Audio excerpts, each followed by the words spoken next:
Hey there, Mr. Ghost Bunch. So it has been a while since we did anything really intellectual or dorky, and I just want to kind of do some educational stuff. So I want to start with the introductory thought. It says the futurist does not merely predict the future, but imagines the unseen dimensions where science and imagination intertwine. So in doing so, they expand the sphere of knowledge, and with it, humanity's contact with the unknown. This is kind of giving credit to a man named Pascal, who created a metaphor called the sphere of knowledge. Basically, what we need to understand here is that rationalists, they believe humans can conquer the universe alone through discovery and the mastery of the known laws. But the futurist, which is kind of what we are, we believe that the universe is like a magic pudding, endlessly dimensional, not fully explainable, demanding imagination as much as measurement. So, in order to understand the universe, a futurist would have to kind of imagine the way things would be. I really like that idea. But anyway, so like I was saying, this guy named Pascal, he created this vast sphere of knowledge. It's a metaphor.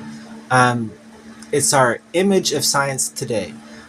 So it says a vast sphere extending itself far and wide at the end of the core of this sphere. And in full light there is that which is known. At the outskirts is the peripheral shadows. That which is unknown increases.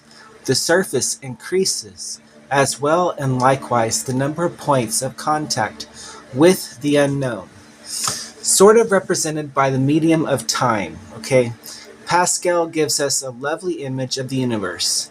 This description is like a relative viewpoint of the world we understand, discover, and completely are able to comprehend. If you believe that, then it is safe to say that humans will conquer the universe, and they can even do it on their own, even alone, in some instances that time would consider. But if you believe that the universe is more like a magic pudding, then you, my friend, are called a futurist. So if you believe that the universe is so dimensional that there is nothing that truly explains the physics and laws, that there is no way to apply these physics and laws to humans at all, then the magic pudding doesn't tell you everything you need to know because you have to imagine it first. In the year 1950, the futurist was born. There were words that were so alien to these people in 1950, like transistor, tranquilizer, contraception, and it took 20 years for these words to become mainstream. And basically, in 1972, the industries which created transistors, tranquilizers, contraception, that was when they became major industries. 1972, which I thought maybe contraception would be kind of weird to look up. Maybe transistors. I mean, they're talking about radios and tranquilizers. I don't know much about tranquilizers. That's not a common word for me, but I'm sure other people use it if they do animal stuff. I didn't know that they didn't have tranquilizers back then. But for 20 years, it took these words to become mainstream.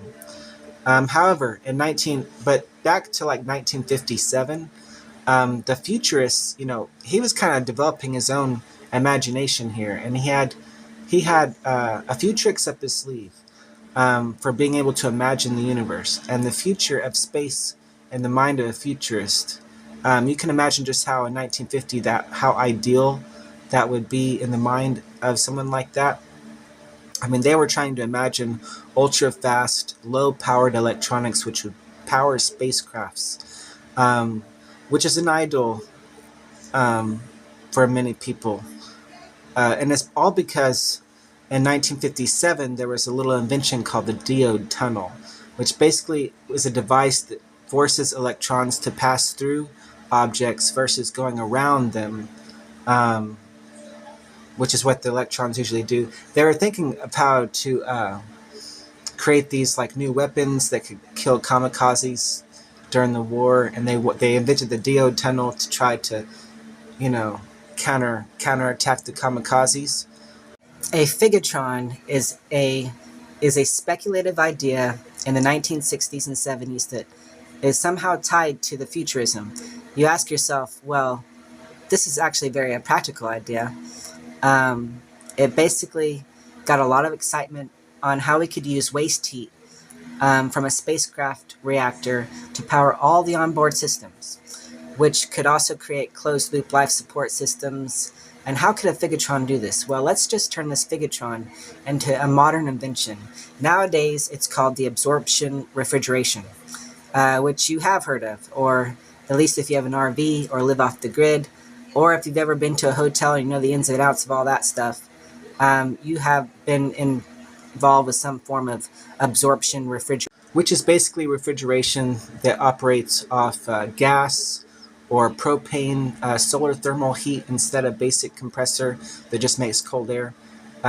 So it works so that heat drives a cycle where ammonia and hydrogen and water move through an absorption and evaporation, creating a cooling effect. So basically, you have ammonia, hydrogen, and water, and they kind of tunnel through this kind of evaporation, creating some sort of cool air. And there's also a new idea called thermoelectric cooling. If you want to get into the thermoelectric cooling idea, if you like, stuff like that, it's called the Peltier effect, which uses an electric current instead of cold or heat. It's a different principle, but it has a broader.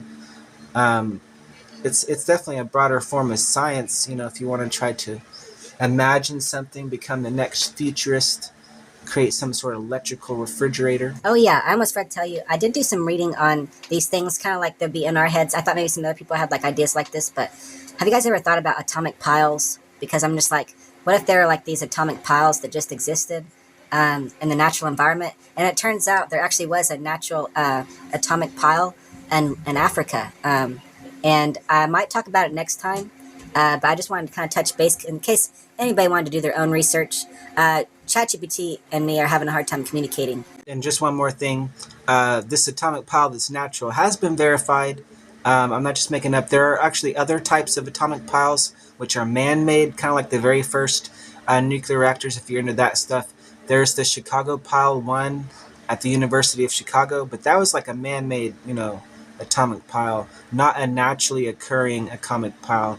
The Oklo natural reactors. So, not a natural reactor. But I just want to say, been verified. If you want to look this stuff up, cool. All right, bye.